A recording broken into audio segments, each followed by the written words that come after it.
Estimados compatriotas, estimadas camaradas, reciban ustedes nuestro cordial saludo solidario, bolivariano, revolucionario, un saludo cargado de mucha fe y esperanza en seguir construyendo la patria grande, la patria hermosa, la patria que nos heredó el comandante Chávez y que hoy nos corresponde a sus hijos e hijas defenderla de la amenaza del imperio, del ataque de la burguesía en función de así poder cumplir con el plan de la patria. En este sentido, nosotros queremos conversar con todos ustedes en torno a una situación que se viene presentando en los 2 últimos años, un ataque incesante de la derecha económica venezolana nacional e internacional, una guerra contra el pueblo, que es la guerra económica. En la siguiente lámina vamos a dibujar cómo se expresa, cómo se caracteriza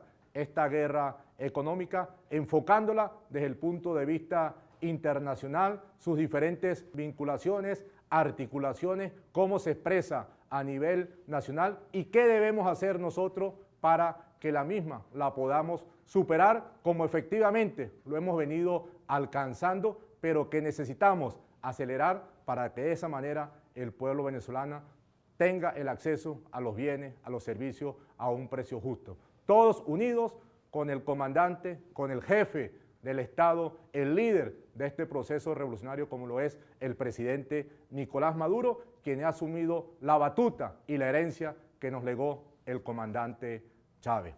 Podemos visualizar cómo ha evolucionado la estructura económica venezolana. Es importante indicar, en primera instancia, que una de las características fundamentales de nuestra economía, que ha sido una economía monoexportadora, es decir, ha dependido de un rubro principal para la obtención de sus divisas que luego son invertidas a nivel interno. En su momento fue el ganado, luego del ganado pasamos al cacao, del cacao pasamos al café como principales rubros de exportación. En estas 3 fases hablábamos de una Venezuela agroexportadora, pero siempre vinculado al elemento monoexportador. Y a partir del siglo XXI entra en el escenario el petróleo. A partir del año 1925, el petróleo sustituye al café como principal rubro de exportación y de generación de divisa para la economía nacional. A partir de ese momento se dibuja una nueva base económica que genera distintos cambios. Uno de los principales y característicos fue movimientos migratorios, conocidos como el éxodo rural, donde la población asociada a todas estas actividades migran hacia las ciudades, migran hacia los campos petroleros, generándose una nueva composición geográfica, generándose una nueva composición socioeconómica. Pasa a ser el petróleo nuestra principal actividad de exportación que se asocia a una economía rentista donde sectores económicos asociados, ligados al poder económico o al poder político que en su momento llevaba adelante las riendas de los gobiernos nacionales, van incrementando su riqueza de manera paulatina y van generando una ramificación en todos los sectores de la economía nacional. Es la lucha por la apropiación de la renta petrolera y surge lo que nosotros hoy conocemos como esa burguesía parasitaria que le ha robado a la mayor parte del pueblo venezolano la renta petrolera por distintos mecanismos. La lámina que vamos a ver a continuación nos permite esbozar cuál es la realidad, el escenario petrolero en nuestra economía y los principales logros que nosotros hemos obtenido con los años de revolución bolivariana. Aquí nosotros tenemos que señalar desde el punto de vista fiscal, incrementamos la regalía del 1% al 33%, incrementamos la tasa del impuesto sobre la renta de un 30% a un 50%, pero algo muy importante y fundamental fue la recuperación de la faja petrolífera del Orinoco, esa faja que la democracia de la Cuarta República representativa, así como la PDVSA democrática, la PDVSA que impulsó el golpe de Estado y el paro petrolero, habían señalado que era bitumen, lo que nosotros teníamos en esa faja, no era petróleo. El bitumen se cotiza por un precio muy inferior al barril petrolero. Nosotros logramos con el gobierno de Chávez la certificación a nivel internacional de lo que existe en la faja petrolífera es petróleo. Y hoy esa faja se llama Hugo Chávez. En ningún momento nosotros escuchamos a los voceros de la contrarrevolución hacer referencia a ese logro importante que nosotros hemos alcanzado. Asimismo, rompimos con la privatización que se estaba dando de los campos petroleros, con los denominados convenios operativos, con la denominada internalización, con las asociaciones estratégicas, es decir, la apertura petrolera, que lo que estábamos haciendo era entregarnos la explotación de nuestro petróleo a grandes transnacionales. Nosotros eso lo recuperamos gracias a las gestiones que llevó adelante el comandante Chávez y se crearon las empresas mixtas donde el Estado venezolano, por regla y por normativa, tiene más del 50% de las acciones. Esta lámina también nosotros apreciar el nivel de reservas probadas que existe en nuestra geografía. Son casi 300.000 millones de barriles que están probados que existe en nuestro subsuelo a una determinada tasa de recobro. Esa tasa de recobro es la recuperación que podemos hacer sobre el mismo. De allí, tanta injerencia que nosotros podemos apreciar en gobiernos extranjeros y todo este ataque sistemático en contra de la revolución para apropiarse de estas reservas. La lámina con la cual nosotros vamos a darle continuación a esta exposición hace referencia a lo que nosotros hemos denominado la guerra no convencional. Aquí es importante destacar lo siguiente. En nuestros 15 años de revolución bolivariana vemos ataques incesantes desde diferentes latitudes a nivel internacional, desde diferentes áreas, y podemos ver que esta guerra convencional tiene 4 objetivos fundamentales. En primera instancia, la apropiación de la renta y reservas petroleras.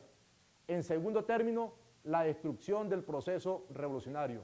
En tercer lugar, la restitución del sistema en vías de superación. Y en cuarto término, la irrupción del proceso libertario que hemos venido impulsando en toda nuestra América. Recordemos que cuando llegó la revolución bolivariana, solamente nos acompañaba con un país, con un gobierno humanista, con un gobierno orientado a reivindicar la condición social de la mayor parte de su población, Cuba. Eso fue en el año 98. Hoy con mucho orgullo nos preguntamos quién no está con la revolución bolivariana, o mejor dicho, quiénes no están con estos procesos libertarios. Ha sido importante el crecimiento después de Venezuela, como todos nosotros sabemos, vino Brasil, vino Argentina, vino Uruguay, vino Bolivia, vino Ecuador, inclusive recuperamos Nicaragua, nos fuimos hacia Honduras, Paraguay. Hoy existe todo un proceso dinámico importante. Ahora, esta guerra no convencional no es la guerra tradicional o esas guerras frías que nosotros podemos apreciar, que es el ingreso de los marines norteamericanos, que es el ingreso de los tanques. Por ahora no ha llegado a ese escenario, gracias a acciones que nosotros hemos tomado. Pero sí existe esta guerra convencional, la cual tiene distintas dimensiones: la política, la no constitucional, la psicológica, la internacional, la económica, la mediática, la de la ilegitimidad. Aquí es importante señalar que estas dimensiones se combinan, se articulan cada una de ellas. Vamos a ver rápidamente la dimensión política. Y en la dimensión política nosotros podemos señalar y manifestar la condición de doble banda, como muy bien lo definió el presidente Nicolás Maduro, que ha mantenido la oposición venezolana. Por un lado, supuestamente acata toda la normativa democrática, pero por el otro anda siempre tomando atajos o salidas no constitucionales. Recordemos, Coordinadora Democrática, recordemos la MUC, actualmente es la agrupación de estos partidos de derecha y qué otros actores han participado en esta doble banda, Fede Cámara, la Conferencia Episcopal Venezolana, sus voceros. Y esta oposición siempre ha mantenido una posición de obstrucción a cualquier política que nosotros podamos desarrollar desde el punto de vista ejecutivo, pero también desde el punto de vista legislativo. Recordemos, no hace mucho tiempo, mes de diciembre, cuando se iba a la renovación de los poderes públicos, vemos cómo la oposición participó en primera instancia y luego cuando fuimos a tomar las decisiones definitivas se retiraron, a pesar de que siempre estaban exigiendo que vamos a renovar el defensor del pueblo o la defensora, la fiscalía, los magistrados, el Consejo Nacional Electoral. Cuando nosotros damos el paso adelante, ellos salen con una jugada, tal como lo hicieron en el año 2005 en torno al retiro de las elecciones parlamentarias para tratar de descomponer el sistema democrático. También podemos hablar que está asociado a la vía no constitucional, atajos que nosotros hemos podido apreciar, golpe de Estado del año 2002, paro petrolero del año 2002, presencia de paramilitares, recordemos la finca Dactari, el año pasado la salida, 43 muertos. Este año acabamos de desmontar un golpe de Estado. La oposición trata de banalizarlo, decir que eso no es así. La oposición pretende que nosotros le entreguemos el cadáver de Nicolás Maduro. No lo vamos a hacer. Ya está bueno. Vimos el cadáver de Danilo Anderson, el cadáver de Eliezer Otaizan, el cadáver del camarada Robert Serra. Gracias a la posición patriótica de funcionarios, o no de funcionarios, de militares de la Fuerza Armada Nacional Bolivariana, así como de la inteligencia del gobierno nacional, nosotros logramos desmontar ese golpe de Estado. Rápidamente, 2002, el presidente Chávez venía señalando, hay acciones que están fuera del marco de la ley, se está intentando en contra de la constitucionalidad, de la institucionalidad. ¿Qué señalaba la oposición? Que era mentira, que era cuento nuestro. Vino el golpe de Estado.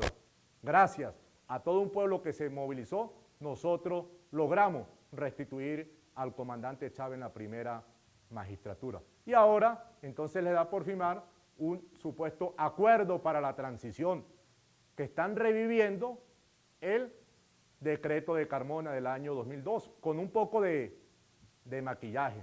Los vamos a derrotar. Vemos cómo siguen fomentando disturbios, incitando a la violencia, incitando a generar acciones que pudiesen conllevar a un estallido social.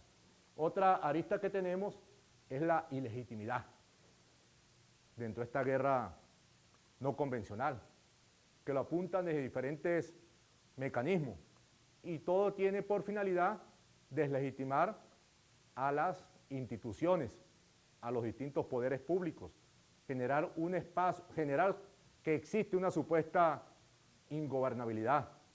Se intenta darle validez a ONG que son financiadas por el Departamento de Estado norteamericano y entonces ellos asumen como válido su actuación. Recordemos Súmate, el Foro Penal Venezolano, Transparencia Venezuela. De igual forma, otra dimensión que podemos conseguir nosotros es la mediática. Aquí podemos apreciarla, conocida por todos nosotros, tiene que ver con televisión, con radio, con medios impresos, con redes sociales, que construyen matrices de opinión, que posicionan mentiras como verdades absolutas. Esos han sido los opositores reales que ha tenido la revolución bolivariana, que ha tenido el pueblo venezolano. Ante esta componenda de medios de comunicación, de sus dueños nacionales e internacionales, nosotros hemos podido avanzar y hemos tenido en los medios alternativos un apoyo importante para efecto de nosotros poder avanzar y decirle la verdad al pueblo venezolano. Tuvimos un excelente comunicador que fue el comandante Chávez. Por eso es que todos nosotros tenemos que convertirnos, tenemos que ser repique en cada uno de nuestros espacios, en nuestro barrio, en nuestra aldea, en nuestra urbanización, tomar los medios comunitarios, generar información para la prensa escrita, construir nuestros propios medios y algo muy importante, activarnos en las distintas redes sociales. La dimensión psicológica es una dimensión que está generando bastante daño, que es donde viene la artillería pesada, para denominarla de esa manera. Es la manipulación de las percepciones, vía noticias, vía artículos, vía redes. Es la organización sistemática de operaciones psicológicas que buscan la forma de elevar la conflictividad a través de distorsionar la realidad con rumores, con falsas alarmas, tergiversando la información. Aquí nosotros debemos de estar atentos porque eso genera una penetración en el pueblo venezolano. Asimismo, también nosotros queremos señalar o explicar que particularmente en estos momentos, cuando hemos podido apreciar colas que se han generado en distintos espacios, las cuales nosotros vamos a abordar más adelante cuando veamos el escenario económico, pero son instrumentos de guerra que hoy utiliza el imperio, que tiene que ver con la posibilidad de generar neurosis en la población, es decir, trastornos mentales que distorsionen el pensamiento racional y el funcionamiento a nivel familiar, a nivel social, a nivel laboral. Una neurosis que te genera una posición de angustia, que te puede generar una posición de histeria. Lo que busca es conllevar a una situación de violencia, sembrar el miedo, exacerbar los ánimos, generar desconcierto y en el caso de las colas, una nueva definición que se ha incorporado que es la ristratimia, es decir, aquella persona que se pone a hacer cola sin saber qué se está vendiendo, pero tengo que hacer cola porque tengo que comprar algo. Son elementos muy bien manejados por los distintos medios de comunicación bajo efectos o mensajes subliminales. Ahora vamos a abordar el escenario internacional. Y este escenario internacional nosotros lo podemos apreciar en las intenciones, todas las acciones que se han desarrollado desde fuera de nuestra geografía, utilizando diferentes organismos internacionales que han sido instrumentos que ha creado el mismo imperio para mantener su hegemonía, países que se prestan para ese juego con la finalidad de someter por esa vía la revolución bolivariana y tratar de declarar a Venezuela como un estado forajido o un estado fallido. Y eso se ha caracterizado por 5 o 6 elementos que podemos señalar. Narcotráfico, hemos podido ver cómo de manera reiterativa se quiere asociar a funcionarios de alto nivel venezolanos con estas actividades. El último fue el camarada Diosdado Cabello. Todos sabemos el peso importante, la alta jerarquía dentro del poder legislativo que tiene este compatriota y es tratar de generar esos elementos y podemos colocar ejemplos de años anteriores donde siempre se ha tratado de asociar y particularmente este derecho que odia a las Fuerzas Armadas ha tratado de vincular generales, coroneles, mayores con este tráfico ilícito. Imagínense, han utilizado para esto la DEA. Desde el momento que salió la DEA de Venezuela es cuando nosotros hemos podido avanzar más en el combate contra el narcotráfico, porque el gobierno norteamericano no se encarga de controlar el consumo en su país. Son los mayores demandantes de narcóticos a nivel internacional. Si no existiese esa demanda, pues tampoco existiese el estímulo para que otros países produjeran drogas. Otro ha sido el terrorismo, que también ha sido un elemento que se le ha tratado de endosar a Venezuela, con esta intención, Estado forajido o Estado fallido. Debilidad institucional, no existe la división de poderes. Ustedes escuchan a la derecha, pero también lo escuchan con mucho más fuerza a nivel internacional, que es donde vienen esas instrucciones. Derechos humanos, y particularmente tenemos la Comisión Interamericana de Derechos Humanos, ente adscrito a la OEA. Tenemos organizaciones como Human Rights Watch, que se encargan de ellos de calificar si en un país se violenta o no los derechos humanos. Imagínense Estados Unidos calificándonos a nosotros. El año pasado, ¿cuántos afrodescendientes no fueron asesinados dentro de su geografía? Otro elemento ha sido la corrupción. Este es un gobierno sumamente corrupto. Lo señalan desde afuera y utilizan todas estas instituciones que están acá. Vamos a repetir: la DEA, la USAID, la ANEC, la Sociedad Interamericana de Prensa, la Comisión Interamericana de Derechos Humanos, la OIT, la CIA, que son esos organismos que se encargan de calificar a cada uno de nosotros. Libertad de expresión, no podía faltar, y es una de las principales argumentaciones. Entonces, todas estas variables, narcotráfico, terrorismo, debilidad institucional, derechos humanos, corrupción y libertad de expresión, son elementos que se han tergiversado a nivel internacional, partiendo de estas organizaciones con la finalidad de decretar un estado forajido o un estado fallido.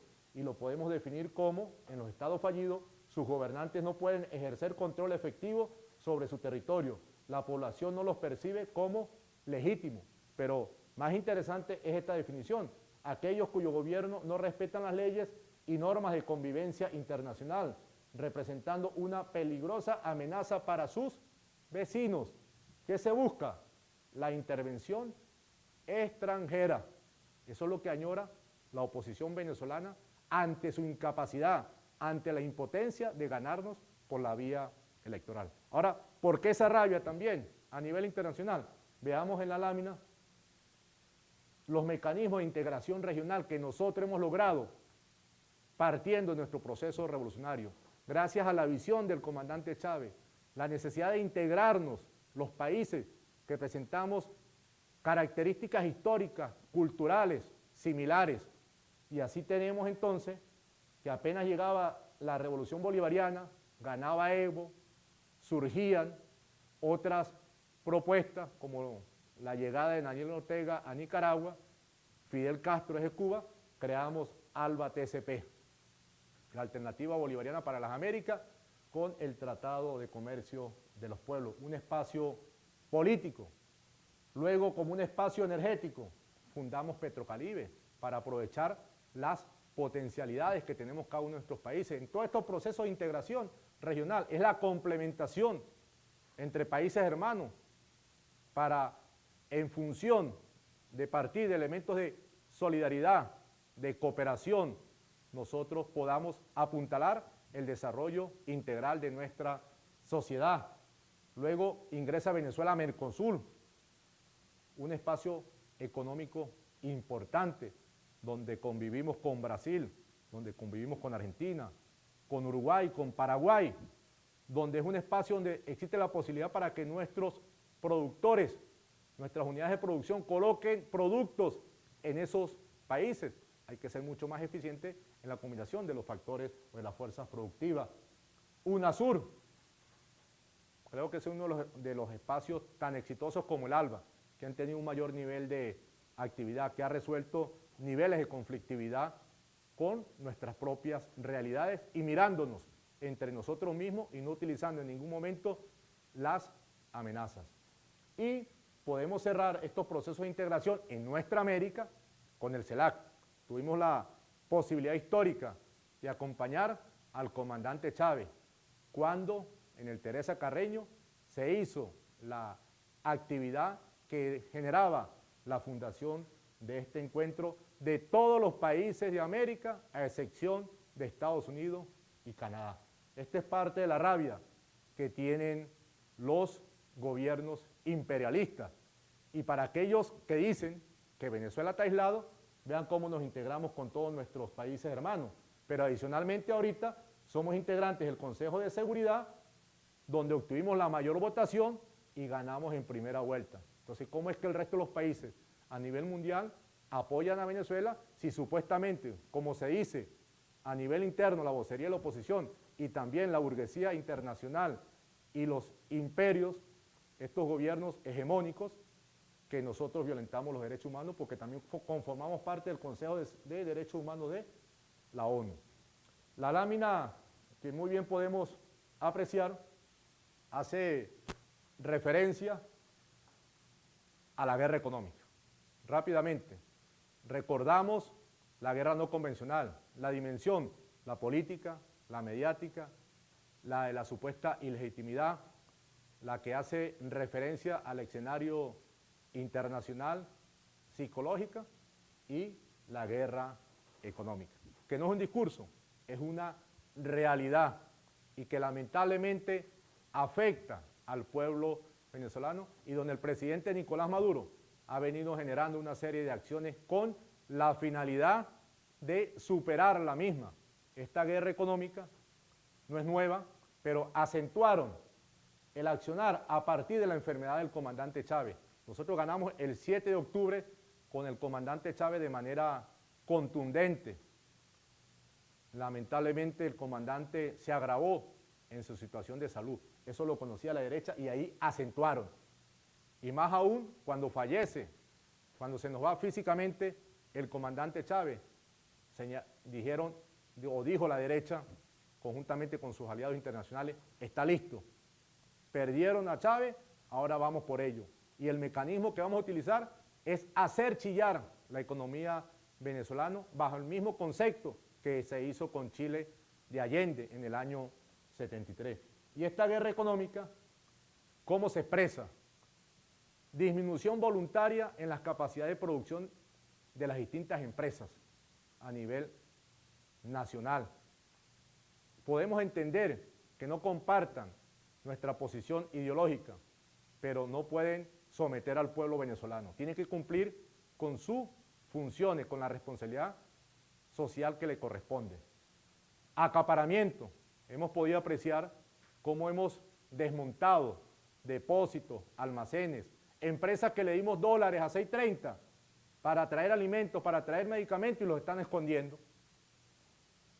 Eso, por supuesto, genera o induce a situaciones de desabastecimiento, que a eso le agregamos altas tasas de ganancia, lo cual genera una ola especulativa importante, lo cual también se traduce en un incremento de la inflación. Es esa inflación inducida. También dentro del sector de la guerra económica nosotros podemos ver las acciones de contrabando, un contrabando corporativo que podemos nosotros apreciar que se ha venido combatiendo de manera importante y ahora esta situación de bachaqueo, donde le cancelan a venezolanos y venezolanas, a personas que conviven en nuestra geografía para andar de un sitio a otro comprando productos que el gobierno nacional regula con la intención de que la familia venezolana los pueda adquirir y se alimente y elevemos los niveles nutricionales como nosotros lo hemos podido apreciar. Y algo muy característico que podemos apreciar, y es que donde se demuestra que es una acción deliberada y está enfocada entre la guerra económica, es la diferenciación de productos.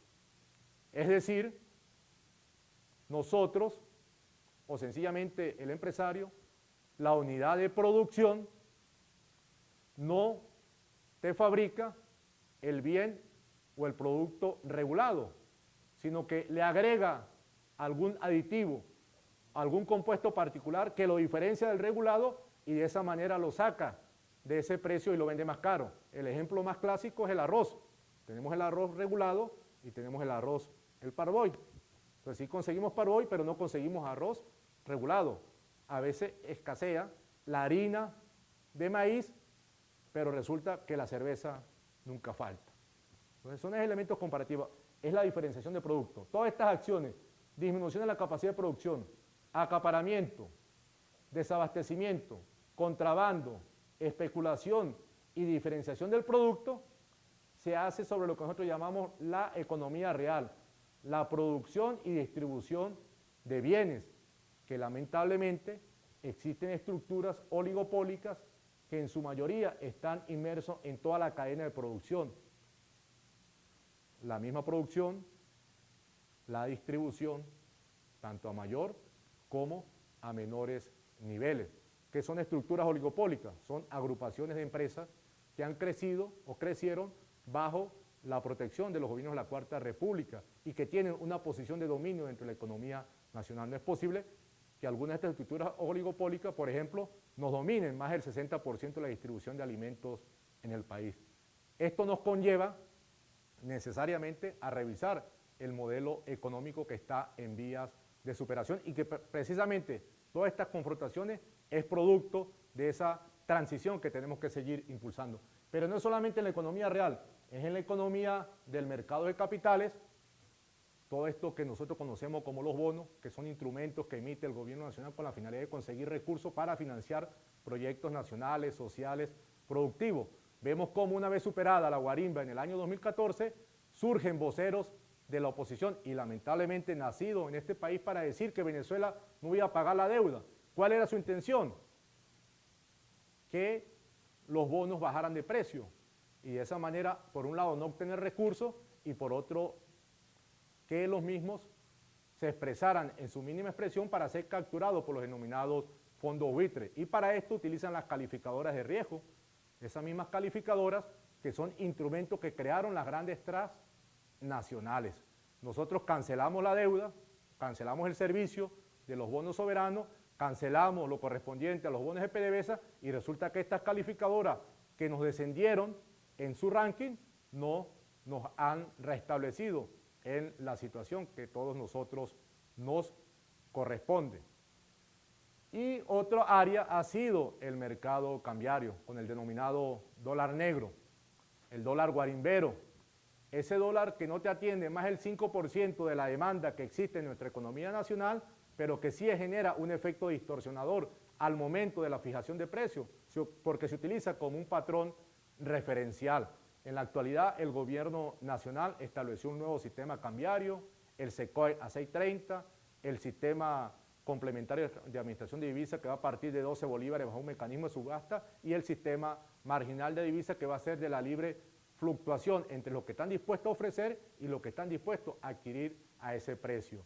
En el SECOE y el SICAC se van a generar las divisas necesarias para el funcionamiento de la economía real, para producir los bienes, los productos que necesita la economía nacional, no para la especulación.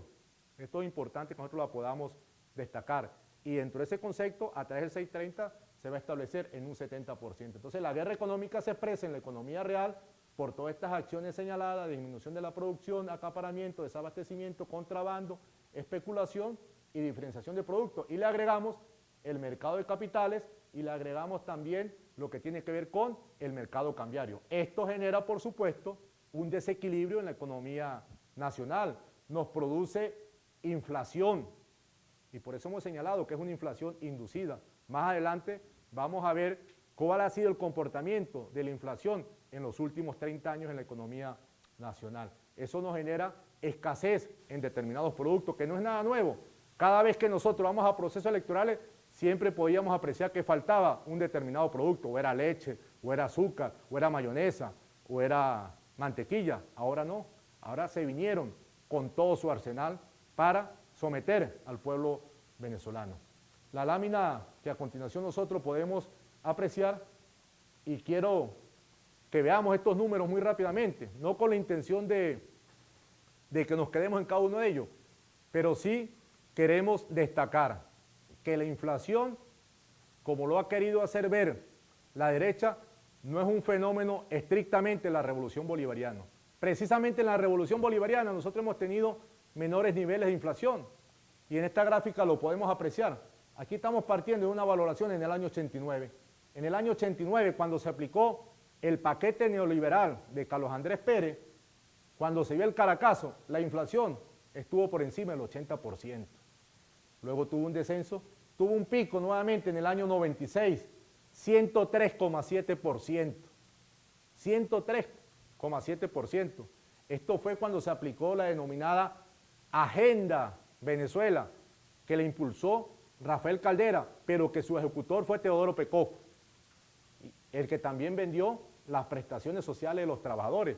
Y hoy podemos ver cómo a través de su pasquín señala, ataca al gobierno nacional. Y aquí comienza la revolución bolivariana, en este espacio. La inflación descendió a 12% en el año 2001. Teníamos proyectado en el año 2002 romper la barrera de los dos dígitos, es decir, y tenía inflación de un dígito, por ejemplo, 9%. ¿Pero qué vino? El golpe de Estado. Subió a un 31%, luego descendió, luego volvió a subir cerca del 30% cuando se dio la crisis financiera internacional, donde afectó la economía nacional, logró descender y en el año 2012 cerró en un 20%. Una inflación alta, pero hemos venido trabajando para disminuirla. Pero cuando la comparamos con, con un periodo similar, el periodo de Carlos Andrés Pérez y el periodo de Rafael Caldera, vemos cómo nosotros hemos estado por debajo, a excepción de los dos últimos años. En el año 2013, 56,2%, y en el año 2014 cerró en 68%. ¿Producto de qué? De todo ese ataque, de toda esa guerra económica. Y aquí lo podemos nosotros demostrar con números. En la lámina que podemos apreciar, nosotros vemos cómo está en promedio la inflación interanual, promedio interanual. Carlos Andrés Pérez, 45,3%, esto fue el promedio de su periodo. Rafael Caldera, 59,6%. La revolución bolivariana, a pesar de la guerra económica de los dos últimos años, 26,7%. Entonces, el tema de la inflación es un tema estructural de la economía venezolana. Establezcamos los elementos comparativos. Por eso es necesario recordar la historia, revisar para efecto de que nosotros podamos establecer los elementos comparativos necesarios. La lámina que a continuación nosotros podemos apreciar tiene que ver con la inversión social, porque la economía tiene que estar al servicio del hombre, de la mujer, no de las variables macroeconómicas que son necesarias, que las tengamos sanas, es decir, la inflación, el Producto Interno Bruto, los niveles o las tasas de empleo, pero también veamos la orientación de los recursos. Aquí nosotros podemos ver cómo o cuál fue la relación, la relación de la inversión social en función de los ingresos públicos. En el periodo 1984-1998 fue un 36,2%. Ingresaron aproximadamente 222.652.000 millones de dólares y de eso se invirtieron en el área social 80.608, un 36,2%. Y en el periodo 1999-2013, la relación o el porcentaje es 64,1%, que resulta dividir de los 972.565 millones de dólares sobre los 623.508 millones de dólares. Eso nos da un 64,1%, la inversión social en relación a los ingresos. Esto nos da una diferencia de 27,9%. Ahora, ¿cuál es esa inversión social? Esa inversión social está expresada en la misión Robinson, más de 1.500.000 alfabetizados. La misión Riva, más de 800.000 nuevos bachilleres. La misión Sucre, donde nosotros hemos podido lograr ubicarnos como la quinta matrícula porcentualmente a nivel universitario en todo el escenario internacional. Pasamos de 750.000 estudiantes a 2.500.000.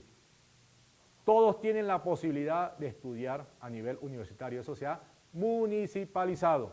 ¿Cuántas casas no hemos nosotros podido construir? Todo el sistema de seguridad alimentario, Mercal, Peval, Abasto Bicentenario, todo lo que tiene que ver con la misión Barrio Adentro 1, 2, 3, 4, todo eso está involucrado dentro de esta inversión social. La lámina que podemos nosotros apreciar, esta, quiero que la podamos observar muy rápidamente. Estos son los jubilados y pensionados en el Seguro Social. Azul, gobiernos de la Cuarta República, Adecos y Copellanos. Rojo, Revolución Bolivariana. Cuando llegó el comandante Chávez, aproximadamente teníamos en el Seguro Social pensionados y jubilados 387.000 y no ganaban el salario mínimo y le pagaban cada 3 meses y tenían que hacer huelga. Y Ledesma inauguró la ballena con los viejitos acá en la ciudad capital, los atropelló de manera constante. Mire cómo hemos venido creciendo. En el año 2014 cerramos aproximadamente 2.600.000 jubilados y pensionados, con salario mínimo y con 2 meses de aguinaldo. Es parte de la seguridad social, es parte de esa inversión que nosotros hemos venido realizando en el pueblo venezolano. La lámina que a continuación nosotros podemos apreciar demuestra hogares en pobreza extrema por necesidades básicas insatisfechas. desde el año 98 al año 2014. Yo quiero mostrar estos números porque nosotros podemos apreciar cómo la oposición dice que aquí se ha incrementado la pobreza, cuando es totalmente falso. Año 99, 9,9% sobre la población. Año 2014, 5,4%, lo hemos bajado en un 50% por el método de necesidades básicas insatisfechas, que es un método que toma en cuenta no solamente el nivel de ingreso, también toma en cuenta el acceso a la educación, toma en cuenta el acceso a la salud, a la vivienda. Y si nosotros logramos bajar la pobreza es porque efectivamente en todos esos índices o elementos nosotros hemos venido incrementando. ¿Que faltan cosas por hacer? Claro que faltan. Por eso es necesario que la revolución bolivariana tenga continuidad. La lámina, y con esta vamos a cerrar el tema que tiene que ver con comparar los elementos sociales que hemos nosotros podido alcanzar en el pueblo venezolano, porque esa es la razón de ser de nuestra revolución socialista, tiene que ver con el índice de desarrollo humano, que es medido por el Programa de Desarrollo de las Naciones Unidas. Estamos en el año 2000 en 0,677 y vamos en el año 2013 en 0,764, en el año 80 0,639. Si estoy más cerca de 1, es un índice mucho más alto. Y esto también valora todo lo que tiene que ver con los sectores ya señalados en la lámina anterior. Repito, acceso a la educación, acceso a la salud, acceso a la alimentación y, por supuesto, capacidad adquisitiva del pueblo que se puede estar evaluando. Esperanza de vida al nacer. Hemos logrado incrementar la esperanza de vida al nacer del venezolano ahorita en 3 años. En el año 98 era de 72 años y en el año 2013 era de 75 años. En la lámina que a continuación nosotros podemos apreciar, entonces, ¿qué vamos a hacer o qué estamos haciendo? Es importante que nosotros podamos visualizar. Ya vimos en primera instancia todo lo que tiene que ver con el concepto de la guerra no convencional. Dentro de esa guerra convencional vimos cada uno de los elementos y destacamos lo que es la guerra económica. Ahora, nosotros en Revolución Bolivariana hemos venido construyendo una serie de instrumentos jurídicos donde algo fundamental ha sido el empoderamiento del pueblo a través de las leyes del poder popular. Y tenemos una constitución que en su artículo 113 y 114 prohíbe los monopolios, pero también establece como ilícitos económicos la especulación, el acaparamiento, la usura, la cartelización y otros delitos conexos que pudiesen concentrar determinadas actividades económicas. Nosotros con estas leyes lo que estamos cumpliendo y desarrollando son ese articulado que recomiendo leer del 112 al 118, así como el artículo 299 de la Constitución de la República Bolivariana de Venezuela. Pero adicionalmente, para desarrollar estos artículos, tenemos la Ley Orgánica de Precios Justos, la Ley Orgánica de Planificación Pública y Popular, la Ley Orgánica de las Comunas, la Ley Orgánica del Sistema Económico Comunal, la Ley Orgánica de los Consejos Comunales, la Ley Orgánica de la Contraloría Social, que son espacios que tiene el pueblo para la organización y la defensa. Es necesario y fundamental incorporarnos como pueblo organizado con nuestro partido para acompañar las acciones y decisiones que viene tomando el presidente Nicolás Maduro. Ley Orgánica de Precios Justos. Ya de una u otra forma es el conocimiento, se establece cuál es el costo real y justo de un producto, así como una tasa máxima de ganancia del 30%, así como clasifica y establece la pena para todos los ilícitos cambiarios que nosotros podemos apreciar en el artículo 114. La ley de las comunas, que habla de los consejos de economía comunal, de los consejos de contraloría comunal. Los consejos comunales tienen los comités de abastecimientos y defensa de los consumidores, tienen los comités de economía comunal, tienen los comités de seguridad y defensa integral. Son instancias de organización del pueblo, vuelvo y repito, para la defensa y que con las políticas que viene implementando el gobierno nacional nosotros podamos derrotar, como así va a ser definitivamente en el año 2015, esta guerra económica y que esto ya sea un tema para la historia. Asimismo tenemos la Ley Orgánica de la Contraloría Social y también tenemos la Ley Orgánica de Planificación Pública y Popular. La Ley Orgánica de la Contraloría Social no es solamente para el sector público, también tiene que ver con el sector privado cuando el mismo afecta a los intereses colectivos. Veamos ese sector privado que está acaparando, que está especulando, ese sector privado que de una u otra manera desvía los productos de la cadena formal a la cadena informal. Organización del pueblo para poder apuntalar. Asimismo, dentro de la Ley Orgánica de Planificación, pues entonces tenemos los ciclos comunales, así como el Plan de Desarrollo Comunitario, y también tenemos el sistema de economía comunal, el cual nos permite la organización socioproductiva del pueblo con las nuevas formas de propiedad social. Estas 6 leyes que nosotros podemos apreciar en este espacio tienen diferentes espacios desde el punto de vista jurídico para la organización del pueblo y la actuación adecuada en función de apoyar para de esa manera nosotros poder vencer a estos sectores. La lámina en la cual nosotros podemos apreciar, vemos este triángulo, un triángulo muy soñado por todos los bolivarianos y revolucionarios, y es la interacción entre el gobierno, el Partido Socialista Unido de Venezuela y nuestro poder popular. Y hemos venido avanzando de manera importante. Recordemos que se hizo el Congreso, ahí se hicieron unos acuerdos y en función de esos acuerdos se vienen tomando algunas medidas. Aquí tenemos algunos resultados.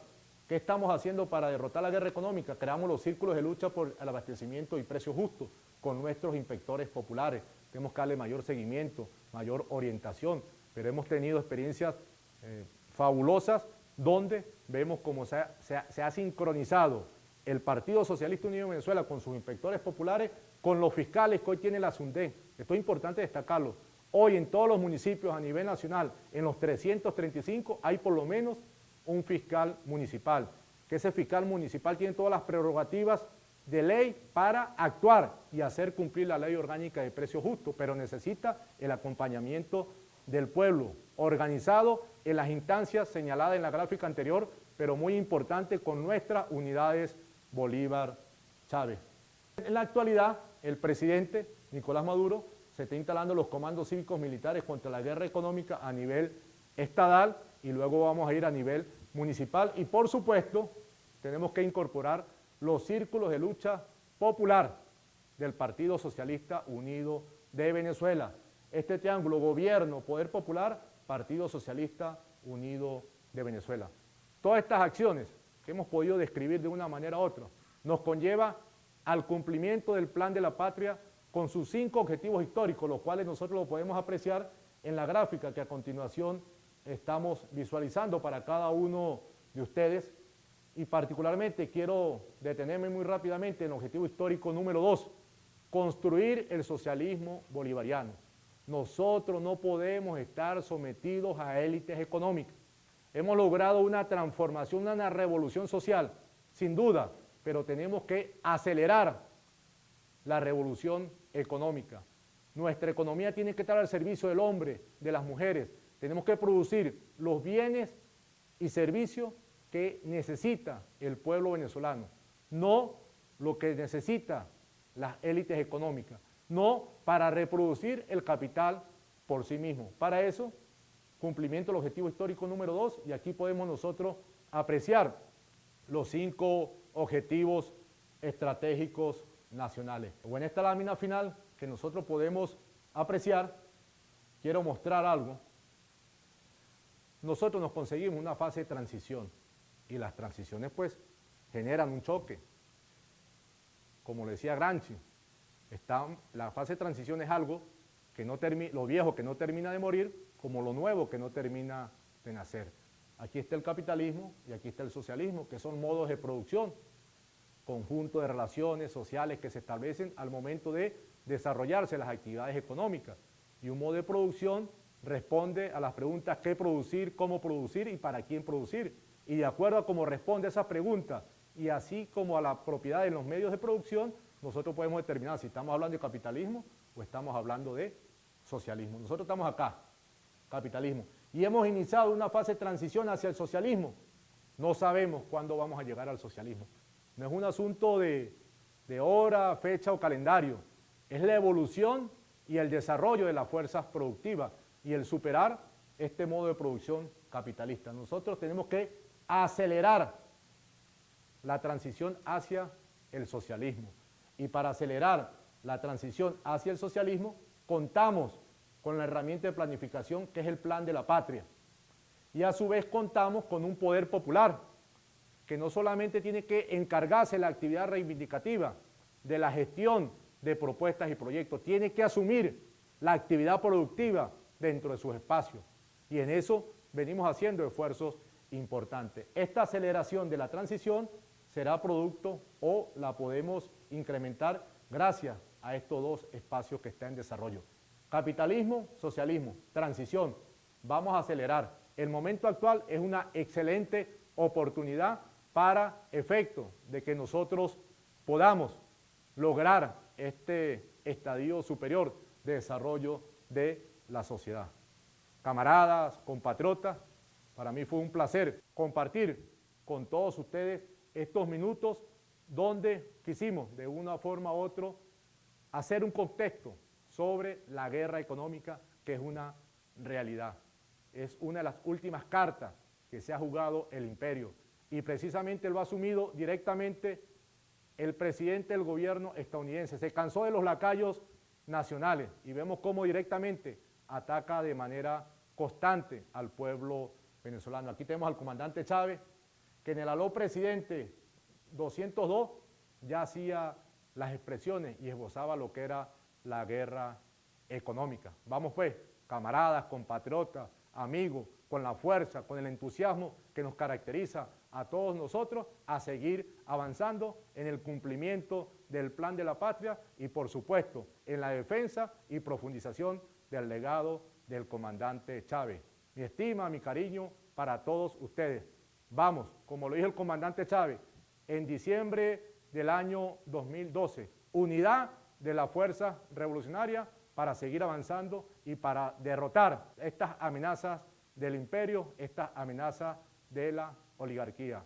Unidad, lucha, batalla y victoria. Hasta la victoria siempre, camarada.